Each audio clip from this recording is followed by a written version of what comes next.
All right, thanks. Adam, how long is this talk supposed to be? Like 20 minutes. All right. Consecutive or concurrent minutes? Interleading. All right. Yeah.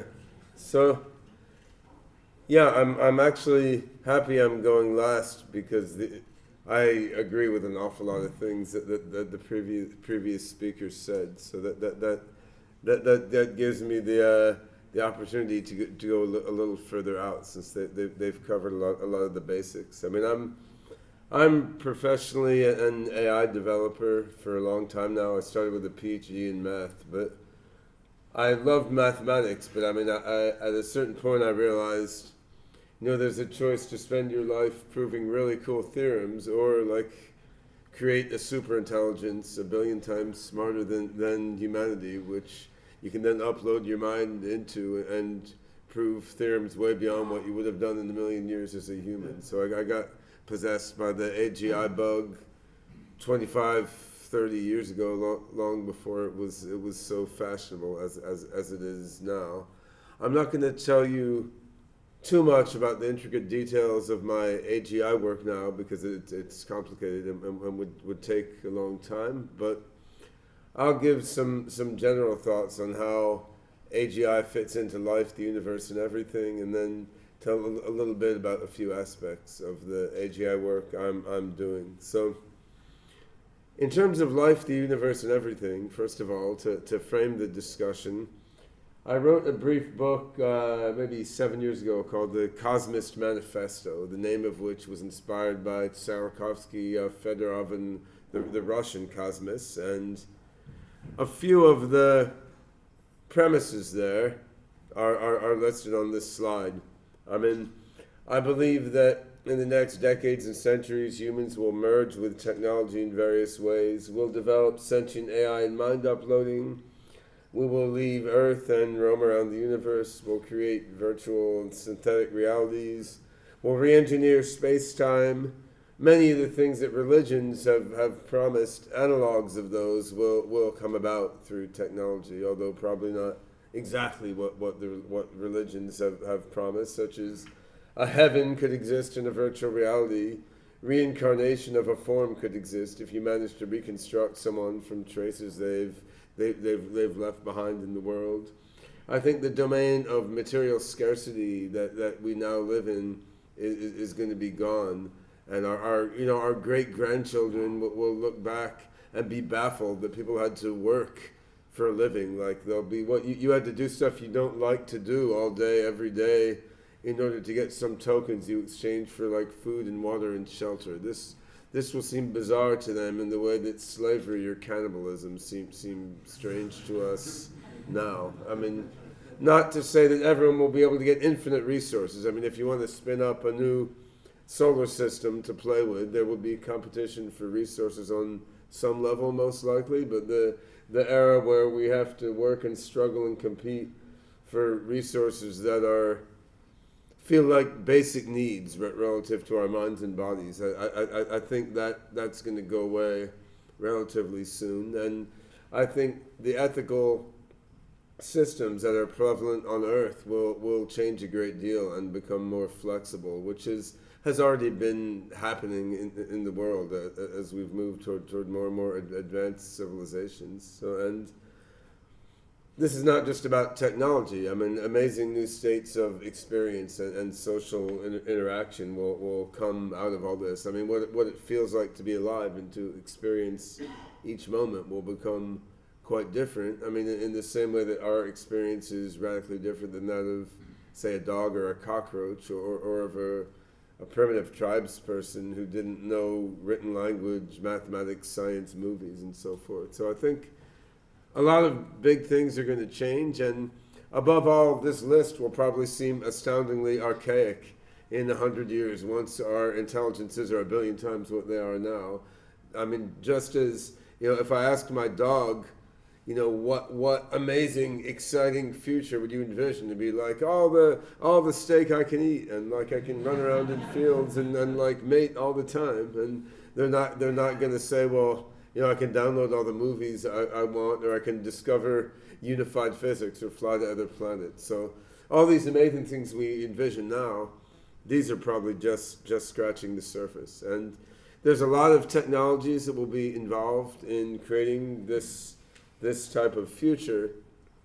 I mean, there's nanotechnology, synthetic biology, physics, if you're doing space-time engineering, and we still don't have a unified physics. I mean, for virtual reality, there's all sorts of issues with interfacing the brain to computer systems that will generate synthetic realities to feed into us. There's brain-computer interfacing, body modification to let us fly through the air. But among all these technologies, I do think that AI, and specifically artificial general intelligence, is likely to be the most impactful one. And I mean, this is because, as I.J. Good said in the 1960s, the first truly intelligent machine will be the last invention humanity needs to make. I mean, once you have an AGI, that AGI can proceed and invent nanotechnology, synthetic biology, space-time re-engineering, and so forth. And none of these other advanced technologies on the horizon have the same potential to take over the invention process and bring it way beyond where humans have brought it. So my approach to AGI, if you're interested, you can find on Amazon my book, The AGI Revolution, which is reasonably non-technical for a general audience. Or if you're a computer scientist, you could look at the book Engineering General Intelligence, which is sort of the high level. It's 900 pages, but it's sort of the high level abstract of the OpenCog AGI system that a group of us are building, which is a big and complex undertaking. Now the guts of the OpenCog would-be AGI mind are hard to visualize. I mean, it's the knowledge base inside the AI is a big graph. It's a weighted labeled hypergraph, nodes and links of an abstract sort in the computer's RAM.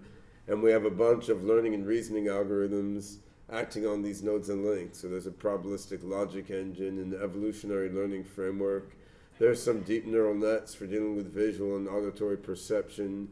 There's an activation spreading system that spreads around attention to different things in the network. And there's a lot of subtlety here. We've solved a lot of problems. We have some more problems to solve.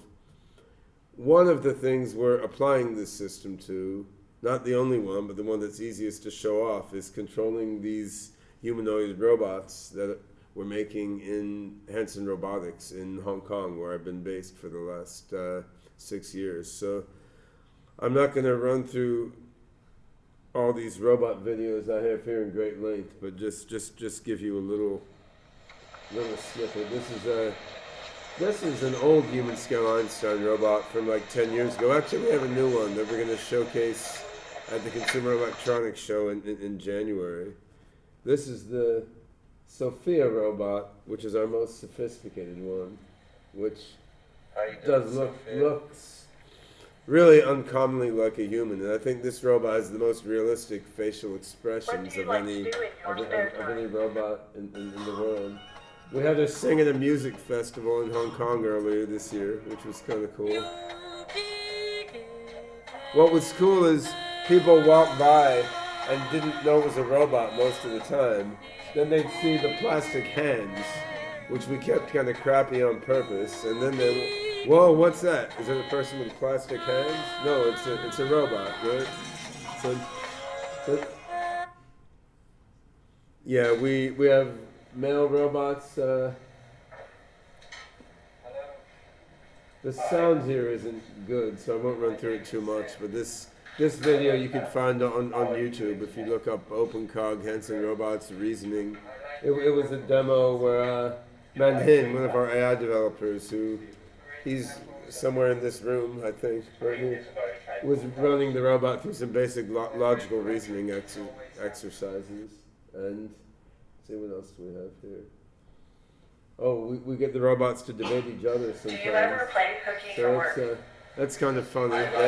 In theory, they could learn from each other. Usually, they just get each other more and more confused the longer that they talk to each other. But how do I know you were telling the truth?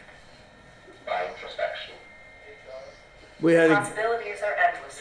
We had a great debate among these two robots at the RISE conference in Hong Kong a few months ago, which you could find on Facebook video or something if you look at Hanson Robots RISE Hong Kong. And we're going to do that again at the Web Summit in September. And I mean, humanoid robotics is not AGI, it's its own discipline. There's a lot of subtlety to the material science and the control theory and so forth.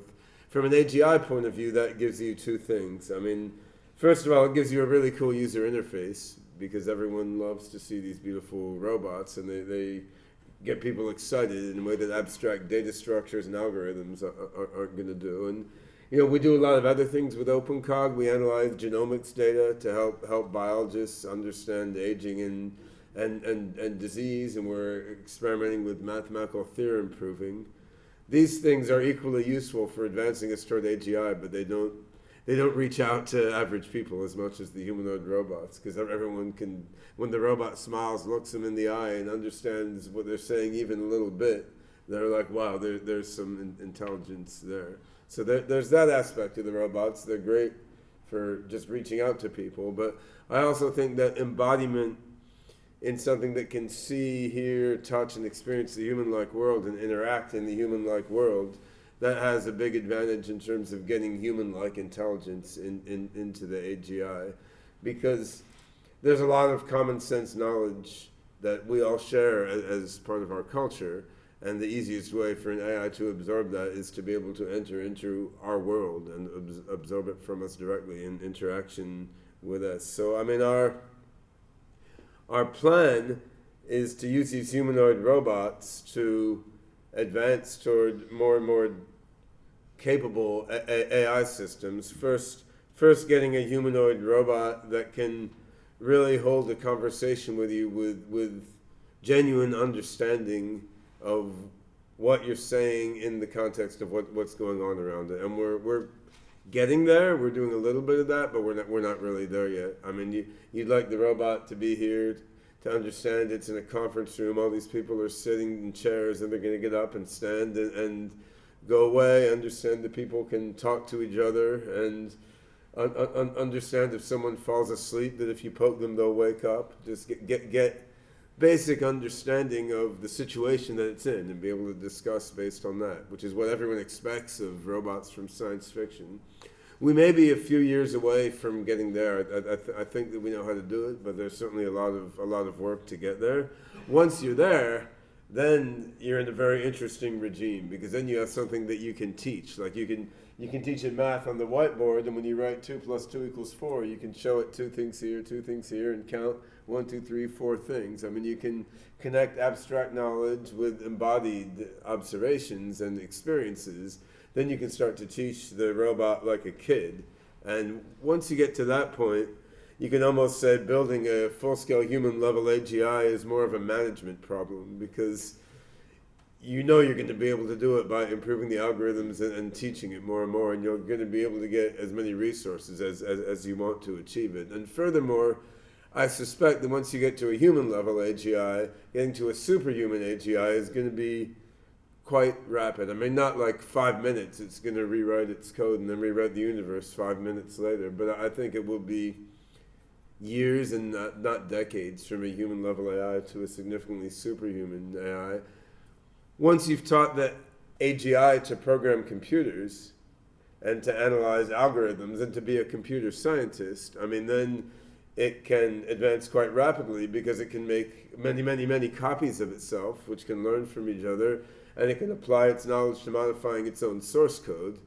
And as it modifies its own source code based on its computer science discoveries, it can make itself smarter and smarter and smarter and smarter. And this is the recursive self-improvement that I.J. Good was writing about in the 60s, and Ray Kurzweil has discussed in his book, The Singularity is Near. Now that really only kicks in my view, once you have an AGI that has the intelligence of a human-level adult who's able to understand computer science, algorithms, math, programming, engineering, and so forth. So there's like zero probability, or very, very close, that some simple AI program is suddenly going to like blast out of control and become superhuman. On the other hand, once you have something that's like a top-level computer scientist which is a program in a computer that can copy itself to many hard drives and hack its own code, that then getting astoundingly fast progress seems quite possible. There's a lot of unanswered questions here. I mean, people always ask about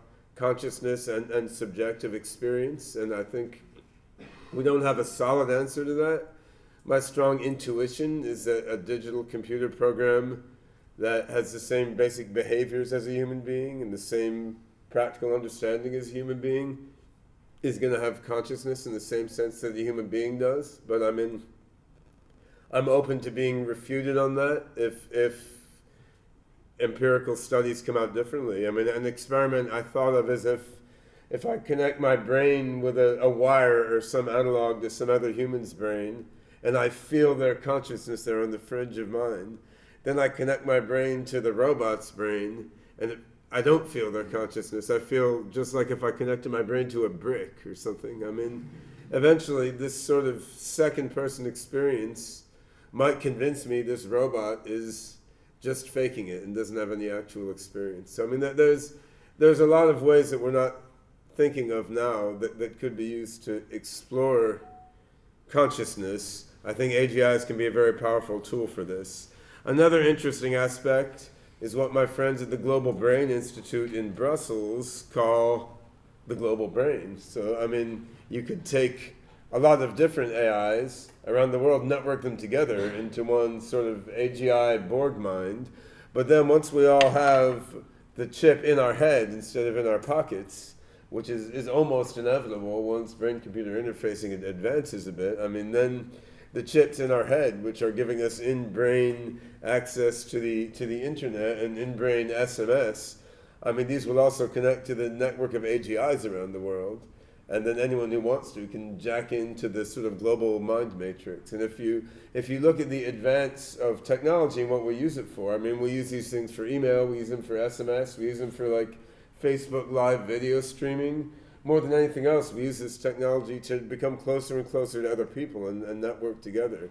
So I would imagine once we have the in-brain chip, I mean, that there's going to be an awful lot of use of that to network people together into something that even goes beyond being an individual in the sense that we see it now. Now, where that leads, we really can't know. I mean, we may discover aspects of reality that we're just not imagining now.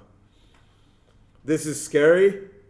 Yeah, it's always been scary in human history, and this may be a scarier leap, but it's hard to know, because if we were living in a cave and someone described modern reality to us, we would think this world was pretty scary. I mean, the difference between where we are now and where our primitive tribal ancestors were is awfully dramatic, and a primitive human plunged into this conference room would barely recognize all of us as humans. So I think going into radically new frontiers and changing our way of life and our way of thinking is what humanity has done since we stopped being glorified monkeys and apes, basically. So when Stephen Hawking says AI can end the human race, and Elon Musk is worried that AI may kill everyone, I mean, I guess if you look through human history, there have always been people extremely afraid of radical change, and many of the things they've feared have happened, right? I mean, many of the things that medieval people hold dear are not around anymore, and many of the things we hold dear may not be significant in the future. But humanity has always been evolving into new forms. So I don't want to see an AI just take all of our molecules and repurpose them into extra hard drive space for itself or something. So, I mean, that's what Eliezer Yudkowsky, who's a friend of mine who's talked about this a lot in the US, like to say that the AI does not love you. The AI does not hate you, but he can use your atoms for something else, right? So, I mean, that's not the future I want to see. I can't assign that a probability 0, but nor do I see why that's an extremely likely outcome. So we can't rule out these negative outcomes, but I think that we can do things that sort of militate against these negative outcomes and make them, qualitatively less probable. So I together with my friend Julia Mossbridge in California, we're pursuing a project specifically oriented toward making an AI that will have unconditional love toward human beings. So, why not? There's military making killer AIs, and there's Google making AIs whose main purpose is to advertise stuff to people to convince them to buy stuff they don't need. So, why not have an AI whose purpose is just to love people and be nice to people? At least let's throw that there in the mix along with all the other AIs. And if you're going to have an AI that self-modifies, becomes smarter and smarter and smarter and smarter, wouldn't it be nice if that AI had core to its design and its motivational system and its values the desire to love and help everybody? There's no mathematical guarantee that after it reaches IQ of 10 billion, it won't completely switch and start to hate everybody. But still, I would rather have a benevolent, loving AI become super intelligent than a killer military robot or an advertising engine or an AI hedge fund or something, right? So I think that's quite worthwhile, and it's similar to the reason I'm working on applying OpenCog to medical AI, to curing human diseases, and with some colleagues I'm working on elder care AI in China, an AI avatar that helps chronically ill old people.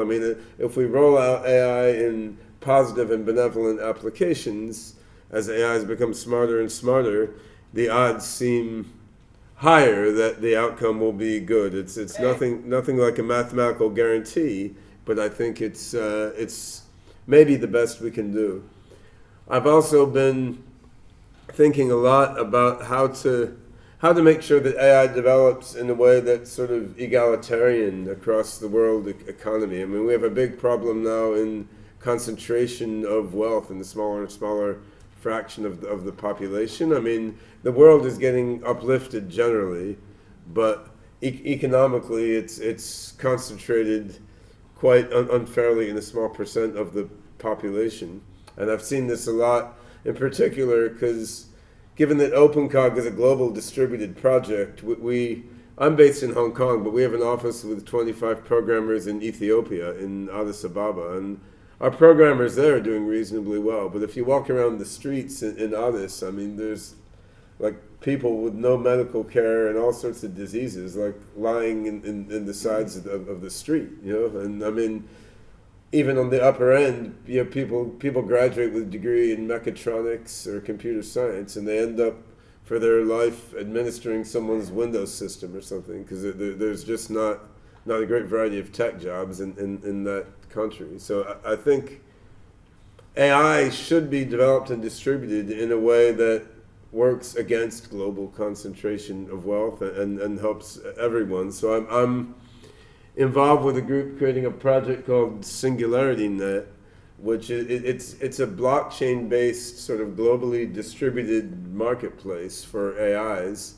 And the idea is that anyone can basically upload an AI or host an AI on their own server, wrap it in our interface, which is a set of smart contracts, and then anyone who wants AI services can access this global distributed network to get AI services. Now this doesn't in itself feed starving children, but it does provide a global marketplace where a clever AI developer anywhere in the world can insert their AI into this global marketplace, and if the thing succeeds, it can reach customers from anywhere who want AI services, and a certain percentage of the profit generated in this network is then donated to benefit projects that use AI and other technologies to help the needy in the world. So I think there's a lot of things we can do to militate toward positive outcomes, like building AIs that love people and want to help people, and making sure that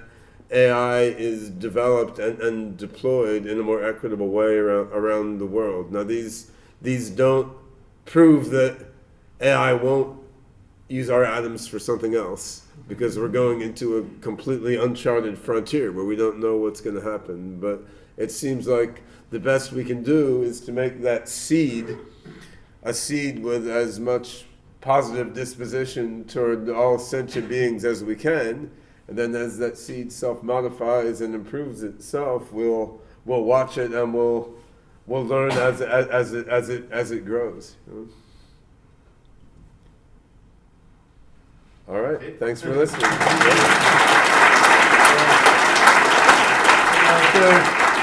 thank you, Mr. I have a